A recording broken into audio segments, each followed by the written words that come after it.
You're welcome, Mr. Eizu. It's great to finally see you. If I can put it that way. Mic check one. Can you guys hear me pretty well? Yes, I can hear you from this end. Okay. Please, let's put in the chat if you can hear, in case there's... Okay. So I think they are... Okay, thank you.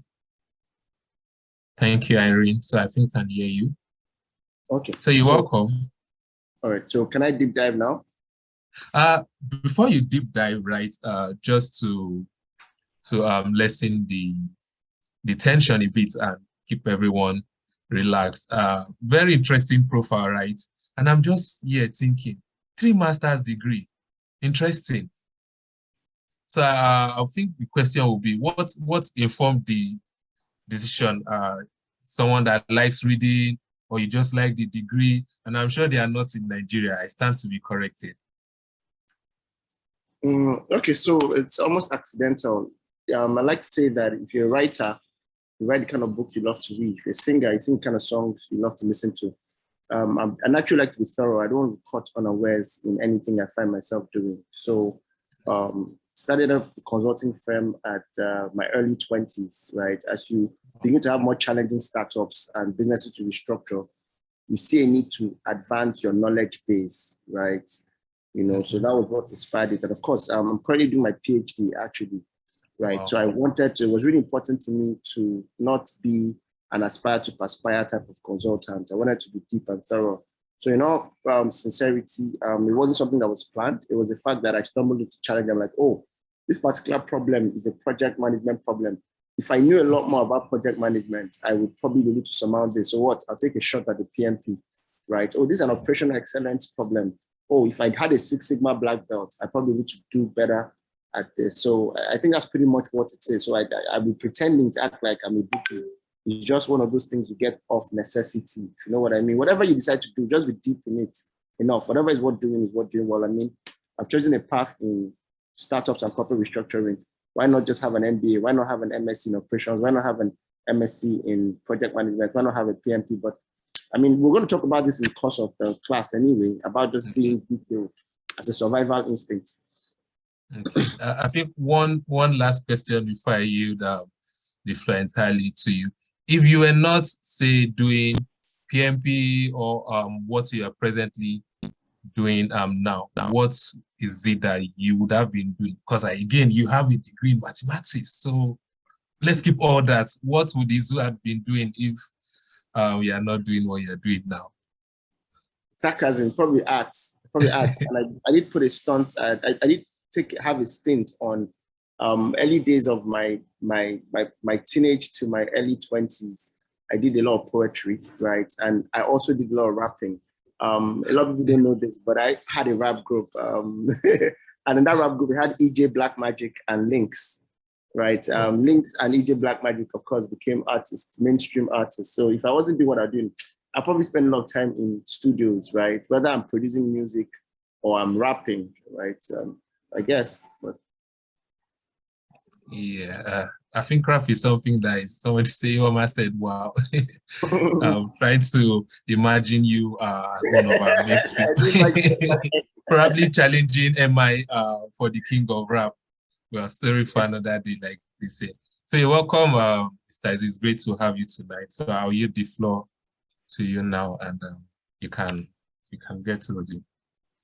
All right. So before I start, I'd like to know how many minutes do I have, and then how many minutes do we have for questions and answers. I like to have the sessions interactive. So how does it work in your community? Yes, so we have 30 minutes for the presentation. So note questions that are coming in.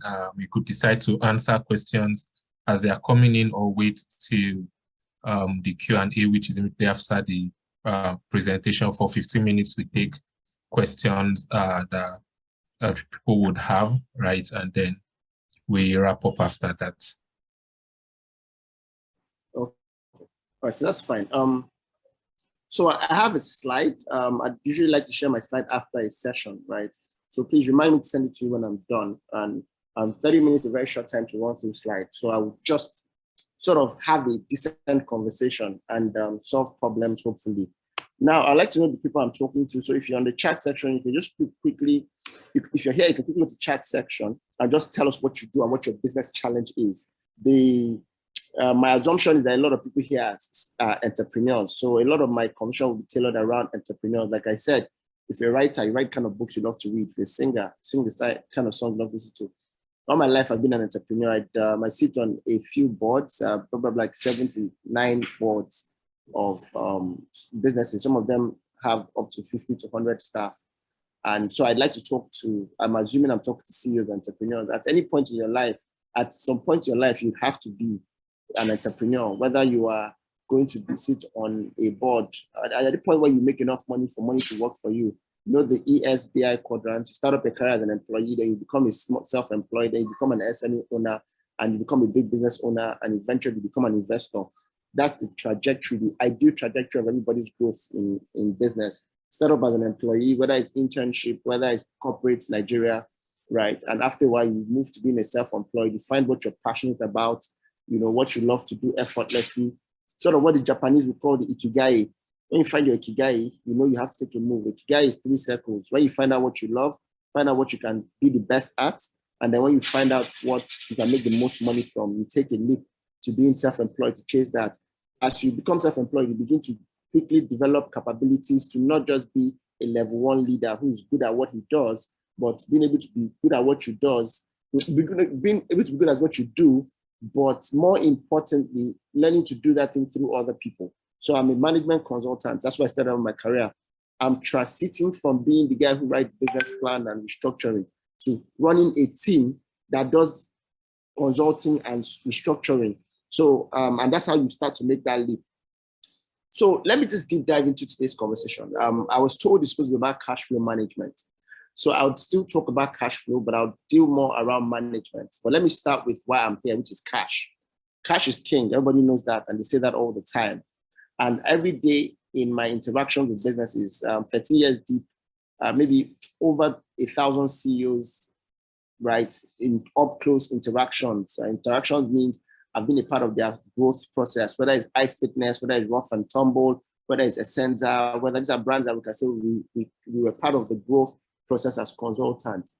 I see a challenge, and that challenge is people not understanding basic finance. So my first hack is whether you read biochemistry and you find yourself in a lab, or you read political science and find yourself in the Senate, or you read mechanical engineering and own a garage, don't do that mistake of being a CEO of your field without taking a crash course on finance for non-finance executives. That is extremely important. Finance for non-finance executive. I wish I could turn this session to finance for non-finance executive, and I would try, but 30 minutes is too short. But know that you already come into the industry, right? Shortchanged, right? You don't know a lot about finance, right? MBA can help. So you've got to know what your assets are, what your liabilities are, and what your equity is. At any given point, what do you own? What do you owe, right? And you've got to know, no matter what you do for a living, you've got to at least know how to do a break-even analysis, right? You've got to know how to manage your cost. First of all, categorizing your cost. You'll be shocked at how many CEOs don't know anything about fixed cost, variable cost, direct cost, indirect cost, fixed direct, fixed indirect cost. It just sounds like jargon. So what happens? You're good at what you do. You start to do it. The heavens open up its doors for blessings, and you start to make a lot of money. But your accountant starts taking it right because you know jack about accounting. Does that sound familiar? Even your bankers take advantage of you. You don't know how to negotiate interest rates. You don't know what macroeconomics is saying, right? So you were just all lost. So yes, it's good to be good at what you do. That's just level 1. Level 1 leadership, there are 5 levels of leadership. And as you grow in your career path, the skill you need for level 1 is from the skill for level 2. The skill for level 1 is to be good at what you do. The skill for level 2 is not to be good at what you do, is to make sure that that thing you're good at, you're not doing it anymore. You have trained people that can do it. So you're a mechanic, that's level 1 leader. You're the best mechanic in town. Fantastic, well done. You are a caterer, you're the best cook in town, well done. You are a doctor, you're the best doctor in town, well done. But you don't build a hospital by being the best doctor, right? You don't build a hospital by being the best doctor. You build a hospital by being able to understand the threshold of medicine, just enough to know what good and bad decision in your medical practice is, then you can now hire people who are better than you, and you get things done through them. So you can sit back and do networking and strategy. But for you to do networking and strategy, you've got to be able to understand how to find people. Finding the right people to work with you is the networking part. Now, if you don't know about finance and accounting, you can't even get a good accountant, because in the interview, the accountant will bamboozle you. You just do divide the X and you think, oh, this guy is brilliant, but you don't know the basic stuff. So, and then that's level 2, and then level 3, level 4, level 5, level 6. Of the context of the discussion, I can't go into that detail. Now, what am I driving at is you've got to know basic stuff. Like, how do you break even? In any business, there are different types of costs. There's fixed cost and there's variable cost. Because of time, I'll just give you the terminologies and just a bit sort of very top level, explain what it means, but you've got to read up about it. So if you think I'm talking too fast, just put down fixed cost, variable cost, and tell yourself, before I sleep, I'm going to Google fixed cost and variable cost understanding, because not knowing fixed cost and variable cost means that you will not know how to break even in your business. Because I see people make this mistake. At what point in your production and selling process do you know when to give discounts? You see, people give discount. Let me give you an example. I do trainings, right? If I do trainings and I know that my training, I'll give a very practical example of this. I'm doing a training next weekend, right, in Echo Hotel, right? And they're charging me per plate of food for the breakfast session. Now, at what point do I know the number of people that will come for me to make profits, right? Right, so let me assume Echo Hotel charging me 500K, and I'm charging people, say, 30K, right? Or let me say 50K, right? You would assume that at the point where I charge you 50K times 10 is my break even, but no, that's not really what the case is. Is what is my fixed cost and what my variable cost? Because once you're breaking even, right, you can now begin to give discount, because anything after break even is profits, right? So let me not bore you with a lot of finance thing. It shows you, first of all, one of the first hack. Take a crash course to know the jargons of finance, and they're not just jargons per se. They help you make sound decisions. Now, another hack you need to learn to manage finance is cash is king. So make sure your cash flow is flowing, literally. Now, let me tell you what I think. Business is like water. Anybody who knows anything about rivers, oceans, bays, different type of water flow, right, will know that any stagnant water will always stink. Any stagnant water will always stink, right? As long as water is flowing, it doesn't stink. So is business and cash flow. Once your cash is not flowing, literally, your business will stink. So you've got to keep cash. So I see people make this mistake. You have so much money you put in the bank and your business is stagnant. Make sure money is going and money is going out. You see, the first 2 years of Buhari's tenure, right? And this I knew that it was bad economics, was money was not flowing in the system, right? Maybe you're trying to hoard people, you're trying to catch people that are being corrupt. But as much as money does not flow in Nigeria, right? You see what's costing in the last 3 weeks, what happened in Nigeria? We saw dollar skyrocket. But the fundamental reason was that dollar wasn't flowing. People had dollars and kept it, right? So just remember the rule of thumb that money has to keep flowing for it to make sense. And for it to flow, there's going to be account payables and account receivables. Account payables are money you owe people. Account receivables are money people owe you. Make sure that any given point, right, money you owe people, right, can be delayed. Sounds like a moral challenge for you, but pay attention to this. It's in your own favor as a business owner for you to delay payment. Please, this does not include salary. You do not delay salary, right? But do not delay your own payment. So in other words, to have a positive cash flow, right, make sure that you have a fast account receivables and a delayed account payables, right? That is key. In between this session, I'm going to pause and I'm going to take questions as against the finish in 30 minutes and take questions so that I don't lose I don't lose a lot of people because of the technicality of this. So it's a rule of thumb. So I'll give a practical example, right? If there's a way I can negotiate with my vendors, right, to pay them later, it is to my advantage, right? So I'm willing, right, to tell you that, oh, you know what, let me assume you are a construction worker, you're a real estate agent. You're a real estate company, you do construction. And then you have people that work for you, that supply you cement. It's in your favor if they supply you, say, 3,500 naira for a bag, and I supply 100 bags of cement, right? It's important, right, that if your bill is 3.5 million, if you can, it's best for you to negotiate to not pay them that 3.5 million at the point where they deliver, right? For you to be able to tell them, oh, you know what, 3.5 million, but can I do a postpaid? Can I pay you after 1 month? Right?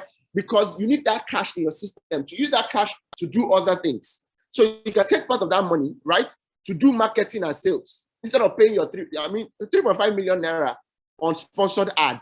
You know what it would do for your business?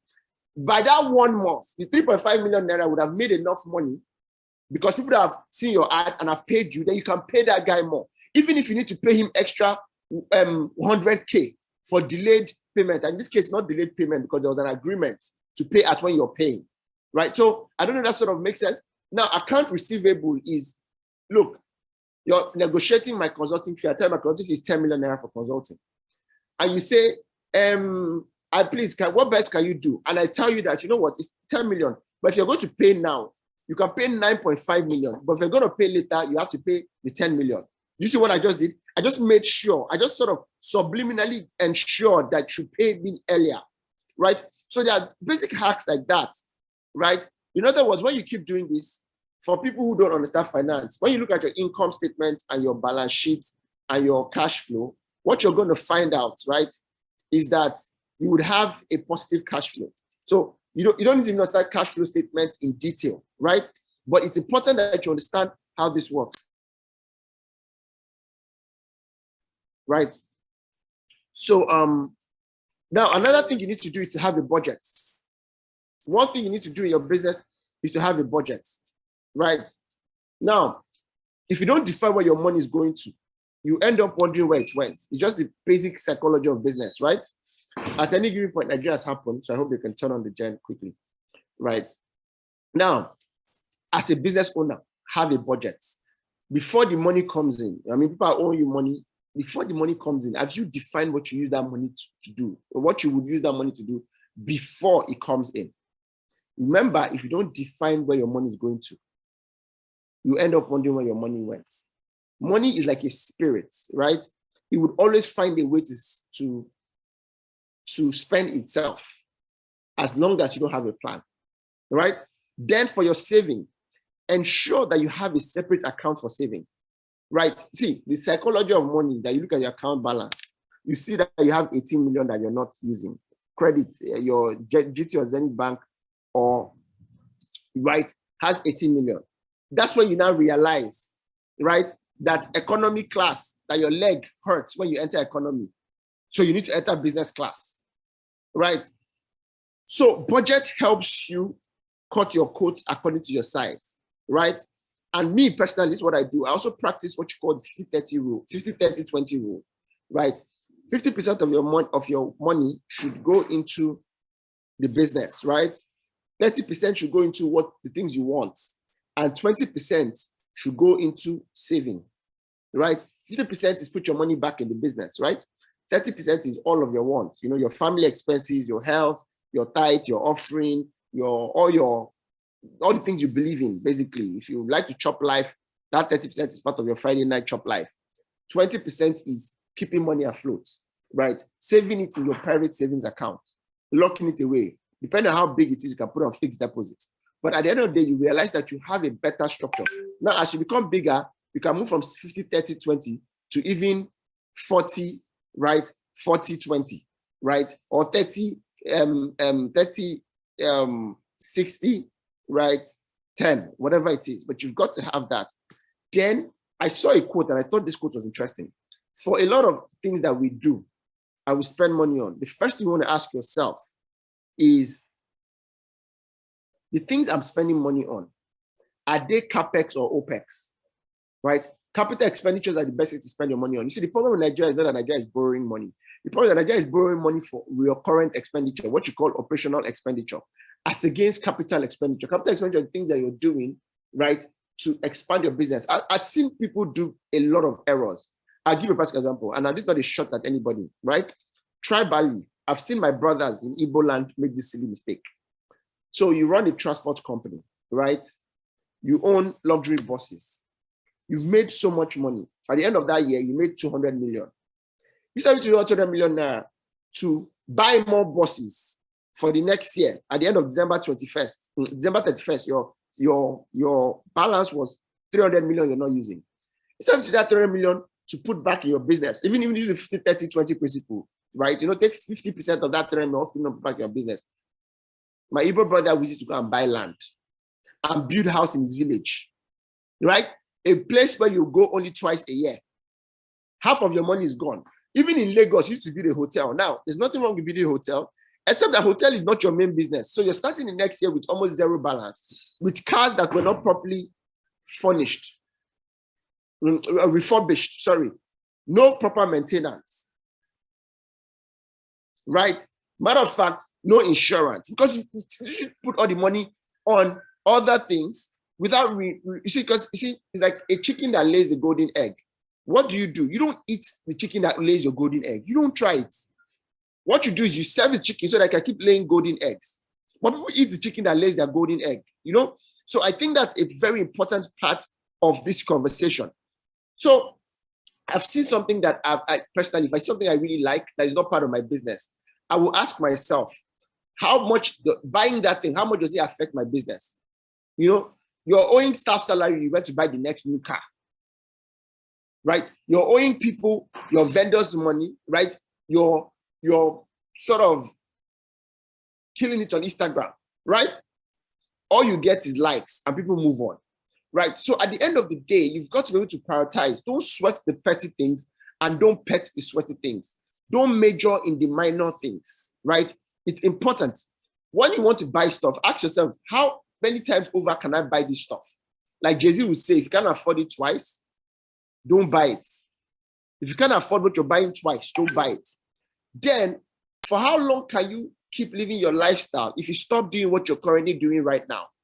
For how long can you keep living your lifestyle if you stop doing what you're doing right now? This is what I love to do. Keep money aside for your next 6 months. 6 months of rent, can you pay it if you stop your business? 6 months of salary, can you pay it, right? 6 months of inventory management, pay your vendors. If you don't have it, then cut your coat according to your size. Now, this is about cash management and hacks. I'll probably pause here because I want to talk about cash management, which is cash flow, and I want to talk about actually managing your business. Because you see, why everybody's trying to save money and manage money, you've got to ask yourself, how are you running your business so you even have money? Because you have to have money to even save money, right? Because if you're not running your business well, you're not even making money.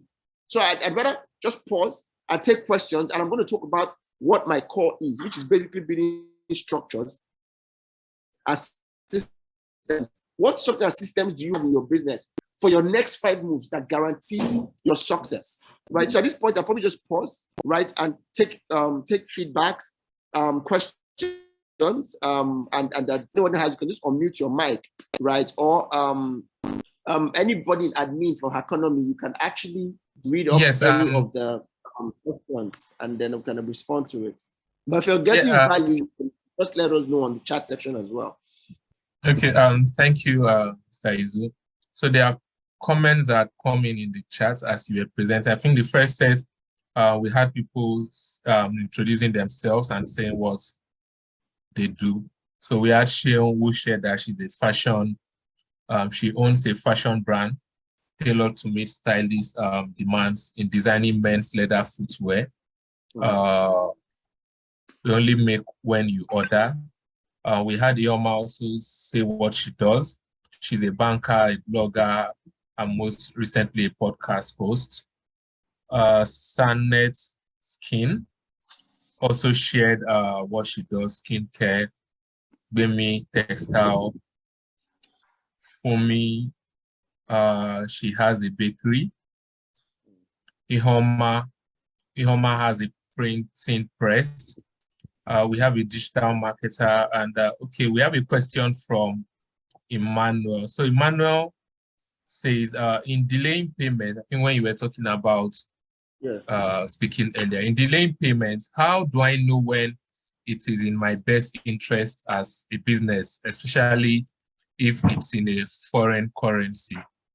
So Emmanuel wants to know when is the best time to delay payment and use that cash for something else, as you shared, especially if it's in a foreign currency. Okay, so let me state here that the foreign currency is delicate because of the sad part of Nigerian's reality, right? We have about four different rates right now, right? So this is what I've learned to do when you're doing international trade. If you can, right, especially for people who maybe bring in raw materials or even higher export rates, try to negotiate in Naira and not in dollar. So it favors you, right? Hedge your risk, right? For a lot of things that have to do with foreign exchange, the truth about it is this delaying payments not favor you. I'm assuming you have local vendors, right? And I don't want to go into project management, but there are different contract types in project management, right? There's a contract type that favors the buyer, there's a contract type that favors the seller, right? So you'll be looking at the one that favors you as the buyer, right? So there's certain contract type that even gives you a benchmark. I've seen even big businesses fall over this. The death of Etisalat was really this. You know, you take a loan in a particular currency, and by the time you want to pay back that loan in that currency, it's almost double the interest, the rate. So my question is, I think for foreign forex related, pay as quick as you can, because today's 600 naira can be today $1 to 600 naira can be $1 to 800 naira. So I think that is very direct and it's basic common sense, right? So I think that one is very fair. If you hire expatriates, right, negotiate. One thing I've learned in business is almost everything is negotiable. Everything is negotiable, right? If you don't ask, you don't get, right? Even the Bible says, ask and it shall be given, right? Even your rent, your office rent is negotiable, right? Oh, sir, you know what? My rent expires in 6 months. I just want to let you know that I'm not sure I'll be able to keep up with this rent, right? I might be moving out if you increase the rent, or if it gives you, now a lot of landlords are increasing rent, right? Sir, if you're going to increase my rent, I might have to move out to a cheaper place. But if you allow me pay now, right, I'll pay for the old price. Meanwhile, your rent is expiring in 3 months' time, but you're going to pay now, not that it's going to start reading now, you know? So there's a lot of those tactics that sort of works most of the time, right? So I think that's pretty much what it is. So we can move on to sort of other things. There's no other question. I want to deep dive. There's actually one question before we move on, although you started answering it already. It's from Irene. It says, please, can you help recommend how best to manage cash, create reserves, and also invest our reserves? Let me state here the obvious, right?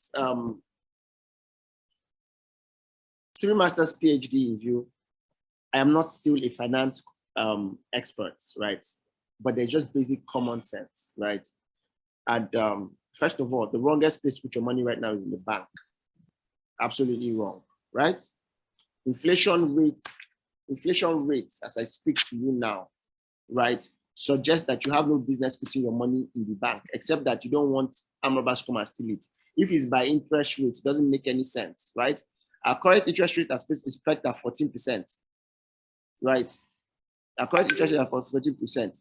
Right? Meanwhile, right, inflation rate is way higher than that. Unemployment rate is at 33%. A lot of the macroeconomics indicators show that the best place to really put your money is in your business, first of all. You see, this whole thing of everybody, you know, put your money in fixed investment and all that makes sense. If you think your business has prospects, put it back in your business. That's what I think.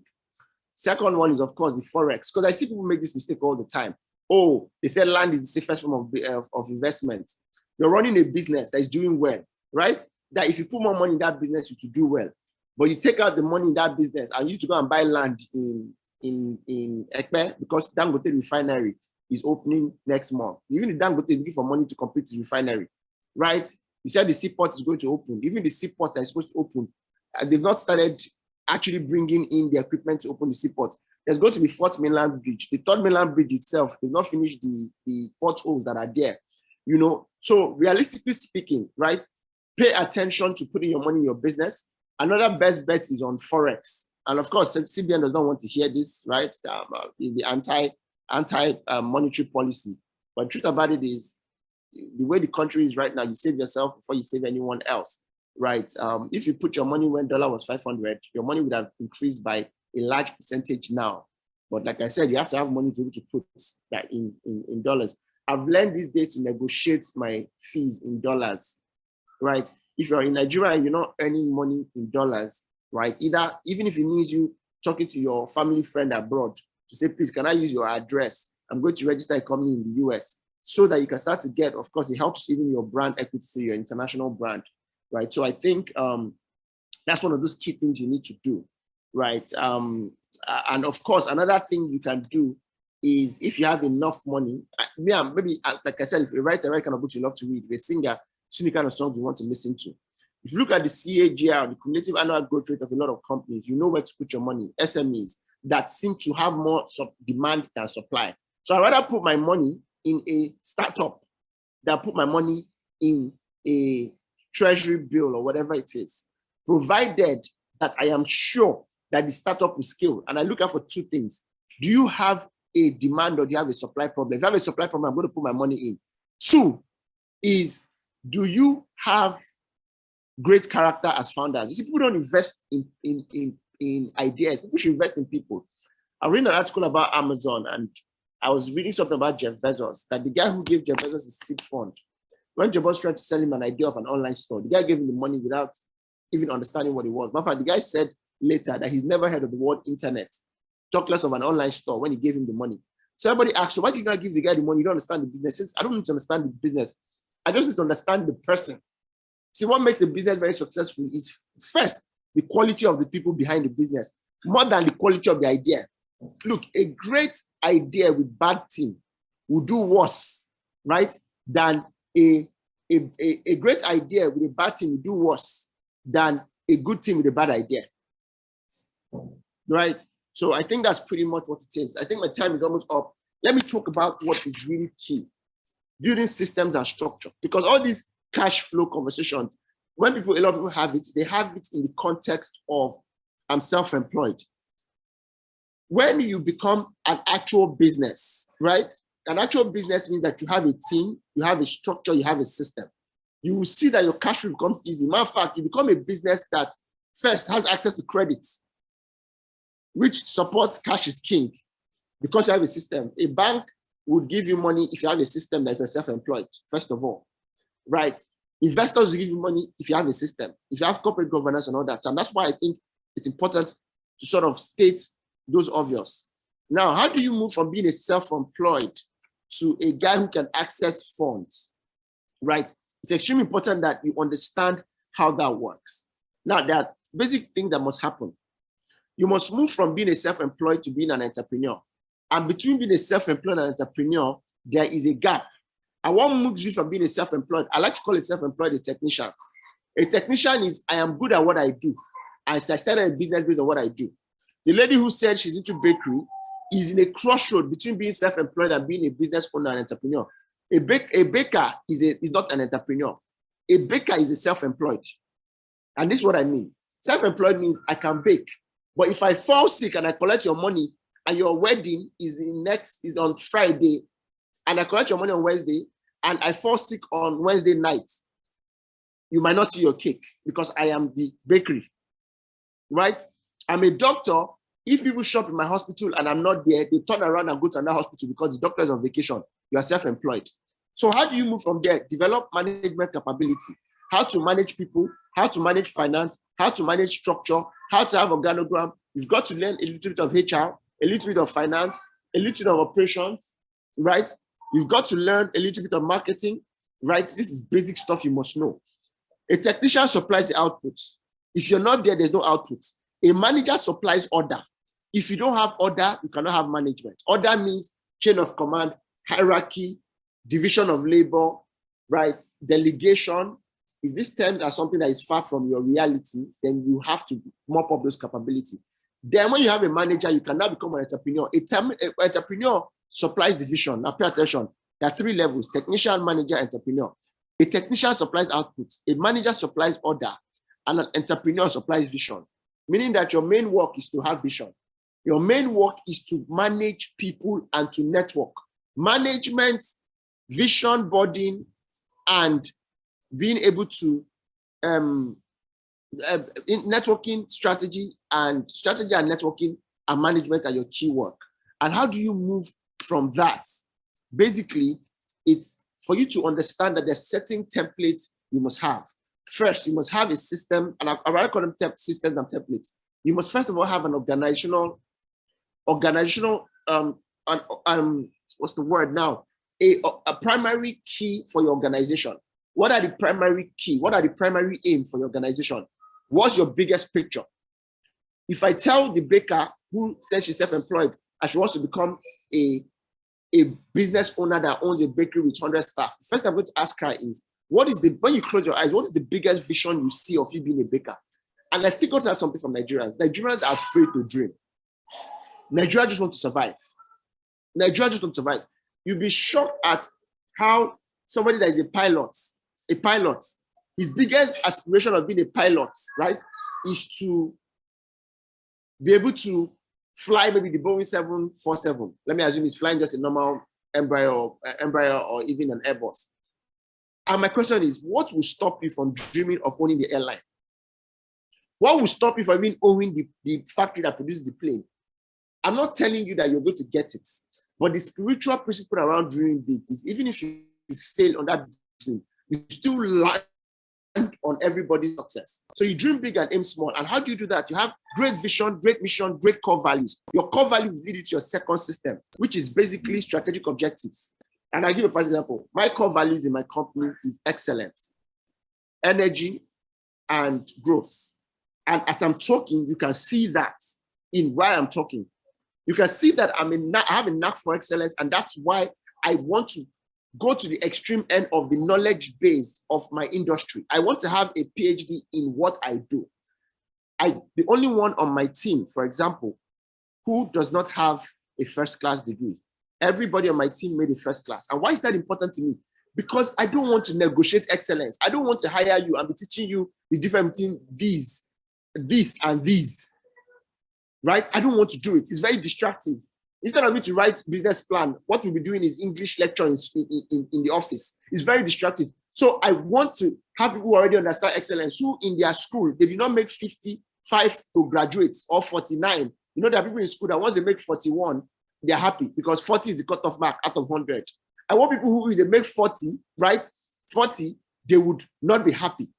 So you see how my core values affect the kind of team that I have. Second core value was energy. You can see how high energy I am. Now, what is your core value and what is your vision and what is your mission? And how many people in your team understand that? So for example, you're saying cash management. How many guys in your team understand that as a rule, you don't leave money on the table? I see a lot of businesses that leave money on the table. And I shared this in a breakfast session a few weeks ago. And also say something about, I had an engagement with some young Nigerian entrepreneur. He runs a nightclub. I mean, let me just put it in context. He's Obi Kubana. And I would just realize something. Wait a second. This guy starts up with a nightlife business, owns a nightclub, realizes how much he's spending on drinks, decides to backward integrate, to travel abroad, to sign a contract to be an importer of the drinks. Right? Sees that his biggest cash flow goes on drinks, goes on rent, and decides to build his own so he doesn't pay rent. As a rule, he doesn't leave money on the table, right?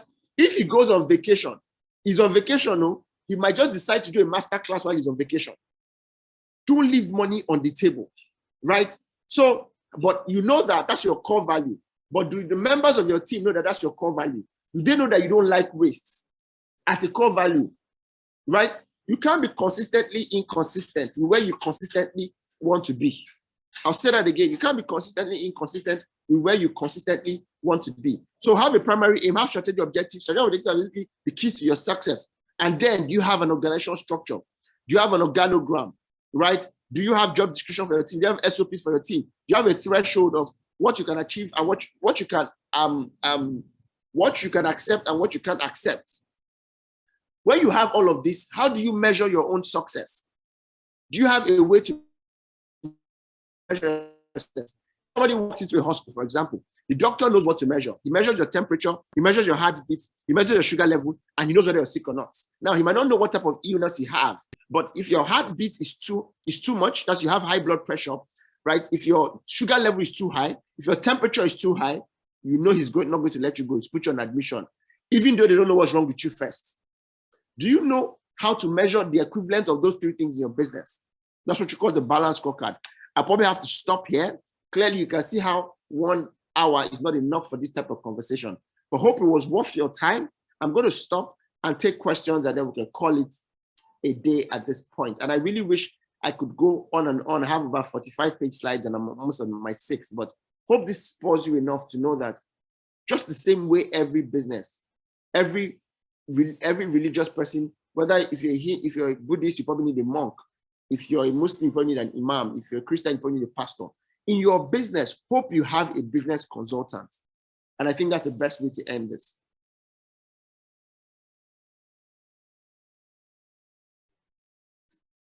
Awesome.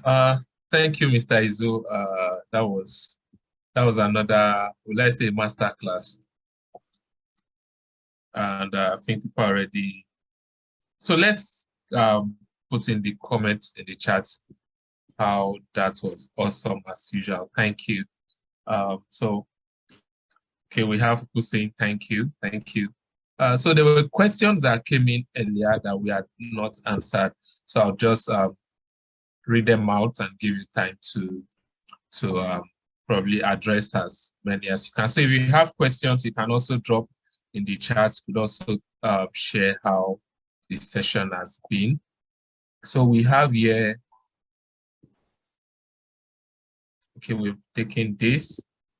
We have Sanskin asking about the 50-30-20 for, is it for profit or just for revenue? Okay, please, just for when you want to ask questions, just great to hear it from the person that is asking. So while you can ask your questions, it's best to just unmute and ask. 50-30-20 is on profits, not on revenue, right? 50-30-20 is on profits, right? Because if you do 50% of your revenue, your 50% of your revenue might not be enough for your profit. Most businesses have 20 to 30% of their revenue as their profit. So 50 will not suffice in that case, depending on what you do. So that question is very direct, is on profit, not even gross profit, but on net profit. And I hope everybody understands basic income statement, balance sheet, and cash flow. Okay, thank you. So if you have questions, you could also use the hand raise function, and I will bring you up to ask up stage. Okay, there's another question in the chat. Let me see. From Itodo, says it's always a pleasure to listen to Mr. Eizu. I would like to ask, in the case of a business that has existed for say 9 years and due to poor management has gone bankrupt and struggling financially, please, what steps can such a business take to get back to profitability? Okay, simple question. If a business is not doing for 9 years and is under the same leadership, you need to change leadership. Even if that means changing the leader. Because insanity is doing something over and over again and expecting a different result, right? So first thing first is, before you start to talk about your marketing problem, your branding problem, first of all, talk about your structure problem. Do you have corporate governance, right? A business is not doing very well. You have tried, right? Leave the stage for other people. And most Nigerian businesses don't understand this grammar. Because you start the business, you want to run the business down till it dies and it buries itself, and then you can now go and look for a job. Don't let it happen at that point, right? Even the great Apple is one of the most capitalized companies in the world and the most valuable company in the world. Even when Apple was struggling, they told Steve Jobs to step aside. And sometimes you don't need to step aside in this case. You just need to ask for help. Create a board. And in that board, you now know that none of us is as smart as all of us. So you need help. You see, a man will be imprisoned in a door that is unlocked. The door is not locked, but you've been imprisoned inside that door. If it opens inwards and you keep pushing it, You know, it's opening inward, but you're pushing it. You think the door is locked, but it's not locked. You're just opening it wrongly. You see, there's no such thing as bad business. It's really bad strategy, right? Look, if one of the biggest companies in the world can be Wrigley does PK chewing gum. I'm sure we all bought PK, or you've bought Orbit before, right? Orbit, PK, and almost all the chewing gums in the supermarket is made from Wrigley. If a company that just sells chewing gum can be a multi-billion-dollar business, don't think that you're in the wrong industry. Because I see people make this mistake. Oh, they said that fintech is where they're making money. So you shut down your agri business to go and do fintech. Tomorrow you hear that, oh, they said that it's entertainment, you gotta open a record studio, right? It's not the idea, it's the person. So I think advisory board first, because when you change your board, I have corporate governance, you can now start to go and ask for help for people who pump in money. If I have a client that has 20 billion and wants pumping 1 billion for his family member whose business is not doing well, I will not let him, especially if they don't have corporate governance. If you look at the people who are raising money now, you see that what you find out, I mean, there are two levels of people raising money now in fintech, but the real guys who know what they are doing are raising money, right? Are raising money because of the quality of the minds behind them, right? People want to see your board. So I think that's the first thing you want to do. Then when you get the right people in, you can now decide your next space. You see, it's not vision before people. It's actually people before vision, right? The right people will change your vision and be open-minded enough to let that happen. You know, I like to say the ultimate dreamer in the Bible is Joseph. Even Joseph's dream was, even when Joseph dreamt that that made them sell him to slavery, right? His dream, he didn't even understand his dream well enough. He thought he was going to be head of Jacob's and co, whatever that means, right? By the end, he was bigger than that. So when the right people show up in your life, they will tweak your vision. So my order or priority is change leadership, institute corporate governance, ask for help through external finance. When you get that money, the right people you have instituted in step 2 will not allow you to spend that money the same way you spent it for it to be run down. Then you can now start to play with your branding, restructuring, right? You see, you can't sell a champagne in a Zobo nylon. A lot of people sell their champagnes in Zobo nylons, right?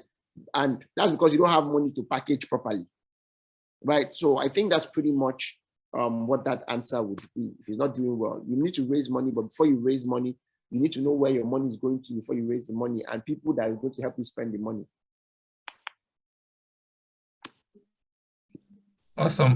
Thank you. I think you gave us a shout out in the course of your response. I remember earlier today when I was going through our CEO's interaction, and people were commenting on how they invested in the organization due to our personality, right? Which goes to validate what you've just shared, that people investing in people first. So and again, you also shared earlier about investing in certain areas, and for those who are here and might not be aware, so we have a savings product that offers you interest well above what your traditional banks offer you. So you could check that out.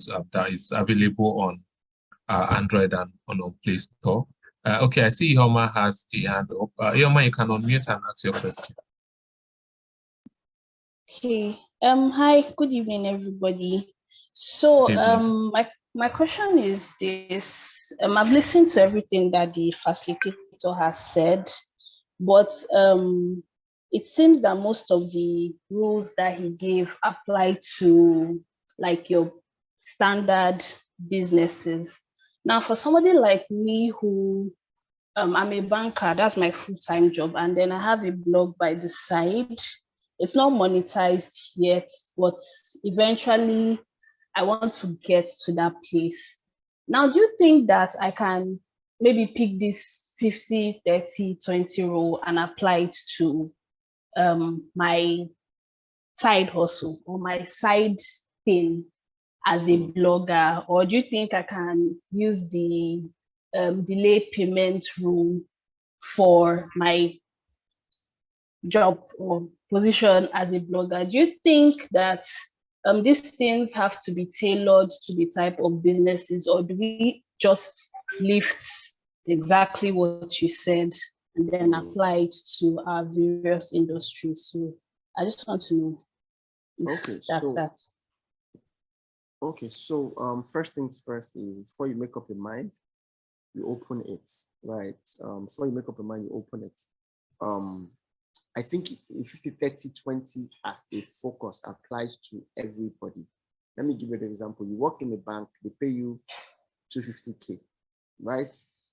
50-30-20 in ratio of 250K, right?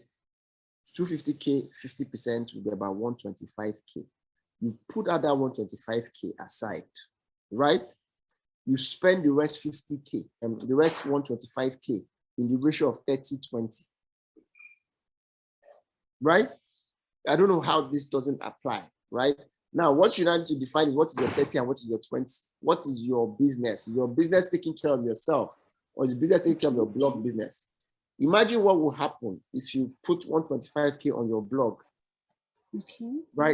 Right. Now, and okay, now let me also state something here. And you're really right. 70% of what I'm saying doesn't apply, right, to employees, right? First of all, cash flow is not even a major conversation when you run employment, because your cash flow, you don't have a lot of, your account payable and your account receivable is very linear. If you salary, your account receivable is one person, the person that is your employer. So this conversation, I assume, and because if you had told me that it was employment, we probably can talk about something else. But cash flow is a business conversation. It's not an employee conversation, right? We can talk about financial literacy and financial management, but cash flow is a conversion of revenue, cost of sales, less gross revenue, less cost of sales, gross profit, less expenses, less tax, less interest, and all that. So, but here's what I think. If you work in a bank, right, the first thing I think you should do is determine how much of your salary you're going to put in your side hustle, right? And there's nothing probably that should be more important career-wise than your side hustle, right? In your growth trajectory. Now, your banking business is your banking business, right? You see, your employment will always make you honest living, right? It will make you honest living. But honestly, it will not make you live, right? Like, are you making an honest, you're making an honest living, but your honesty, are you honestly living? You will not honestly live to your prime, right? For your sustainable, that's not say there's anything wrong with employment. But if you're an employee, and you have your eyes, right, in entrepreneurship, put a threshold of how much you spend on anything that doesn't have anything to do with your business. So I think that's pretty much what it is. Now, I wish I had a lot more time, which we don't, right? And I don't know if this is okay to say that it's important if you can afford it, right? I'm having a 4-hour session next weekend on these same conversations, right? But more around your next 5 moves. Because see, you're a banker, you know your first move. Your first move is for you to start up a blog. But do you know your next 5 moves? When you start up a blog, what's your next move? What's your next move? Until you have your next 5 moves, you don't have a strategy. It's a rule of thumb in anything you do, right? Like a chess game, right? So if you're interested, it's in the Hotel, it's a breakfast with Eizu. I'll probably drop my contact or my details, or you can check me out or follow me on Instagram. My Instagram handle is EIZU, and then we can talk about how you can be a member of that, a part of that breakfast session. I don't know how many more people we have for questions and answers before we call it a day. I really need to run pretty quickly. Yes, so I think we can only take one. Oh, yes, so it's nice. So obviously you can't take any more question, and we have to also let you go. So I would like to thank you. Let's show our appreciation in the chat to Eizu, who has been so gracious with his time with us tonight. Let's keep it coming. Okay, we have Ioma saying thank you. Rukaya, thank you. Okay, Mr. Eizu has dropped his contacts for those who are interested in this session. Okay, while we keep that coming, thank you, Mr. Eizu, for the session tonight. It's been a very insightful and packed one. like you said, one eye is not enough time to unpack everything that we've shared tonight. But I think you've done pretty well sharing on the basics, right? Which is what we all need to get started. So I'd like to thank you once again for your time, and to thank everyone who has joined us tonight. As you know, we do this bi-weekly, and to keep updated, you can follow us across all our social media platform through the handle @Herconomy across Instagram, Twitter, LinkedIn, every platform Herconomy. We are the only Herconomy that you will find. Can also visit our website, www.herconomy.com, and to interact with different products that we have there, services basically prepared for you. Also, don't forget to download our app on iOS and on the iOS store and on Android to get started. We have over 70 affinity partners that we work with, and we hope very soon we'll be able to onboard Eizu and his brand to be one of our affinity partners, giving premium services to members of the community. Okay, and please follow through on the slides so I can share the slides. Guys, yes, right? I'll follow up with you, and we'll share. So we'll share these slides with everyone here. I hope you all signed up for the session and you did not use someone else's link, because that is the only way I'll be able to reach out to you. You could also visit our YouTube page. This session would be updated.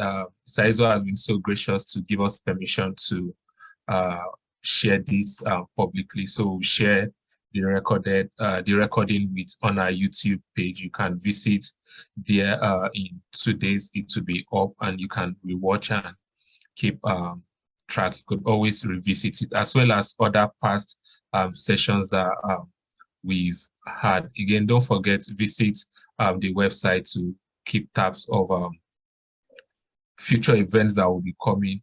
That is at www.herconomy.com, and also reach out across all our platforms on social media. There'll be someone there to attend to you. Thank you once again. It would okay, I think at this point, Eizu, last words before we leave. Growth in business and in your cash flow has to be intentional. Anybody can fall off a ladder by accident. Nobody climbs a ladder by accident. You've got to be intentional about it. See you guys next weekend. People who are coming, I dropped the details on the hotel breakfast thing on the chat section, so you can click on the link to register. Thank you for having me. It's been an amazing time with you guys. Thank you. So I'll just leave some minutes for those that want to get the message from the chat, and would call it a night. Thank you, everyone. Have a great night rest.